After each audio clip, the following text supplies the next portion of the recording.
ఇక వానలు ఎండలు నీకింత నాకింత అని పాలు పంచుకున్నట్టే ఉన్నది ఇప్పుడు. కాకపోతే ఇప్పుడు ఇక 2 రోజుల్లో ఇంకా భారీ విస్తరణ ఉంటాయి. 4-5 రోజుల దాకా గట్టి వానలే పడతాయి. సో జాగ్రత్తగా చూసి ఇక రాకపోకలు అనేవి చూసుకోవాలి.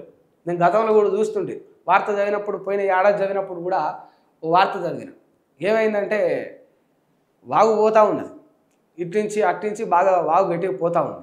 పోతుంటే దానికి సంబంధించి వార్త వస్తే ఇదే వెలుగు దినపత్రిక చదివినట్టున్నా. 3 యువకులు స్ప్లెండర్ ప్లస్ బండి ఎక్కారు.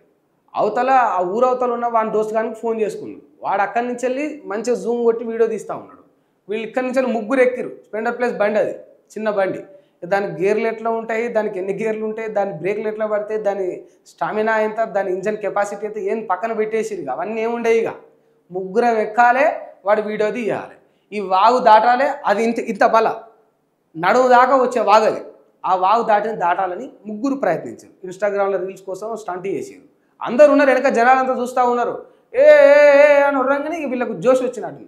అక్కడ ఉన్నలు కూడా ఏమరా పొరంబకు పని చేస్తున్నాం అని ఒక్కడు అనలే. ఆ క్లిప్పింగ్ నేను చూసిన.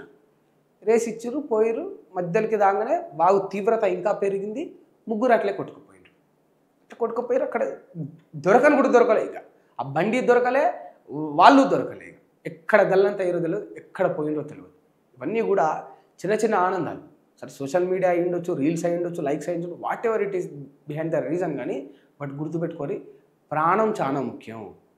మీరు చేసే మీ అల్పం పనుల వల్ల మిమ్మల్ని కనీ పెంచిన తల్లిదండ్రులు బాధపడతారు. పోనీ నువ్వు దేశం కోసం ఏదో సాధించి గొప్ప యుద్ధానికి పోయి చచ్చిపోయినావన్నా కూడా గర్వంగా ఫీల్ కావడానికి ఉంటుంది.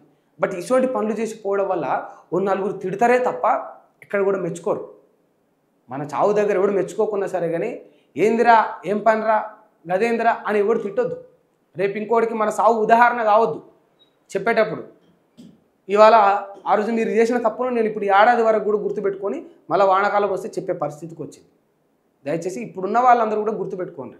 ఆకతాయి పనులు మనం ఏడ చేసుకున్నా, ఇంట్లో చేసుకున్నా, ఇండోర్లో నడుస్తుంది. కానీ బావులు, వంకలు, ఈ యొక్క నీళ్లు, కరెంటు వీటి జోలికి పోవాలని ప్రయత్నిస్తే ఇక మనం ప్రాణంతో మనం ఇక చెలగాటం ఆడుకున్నట్టు.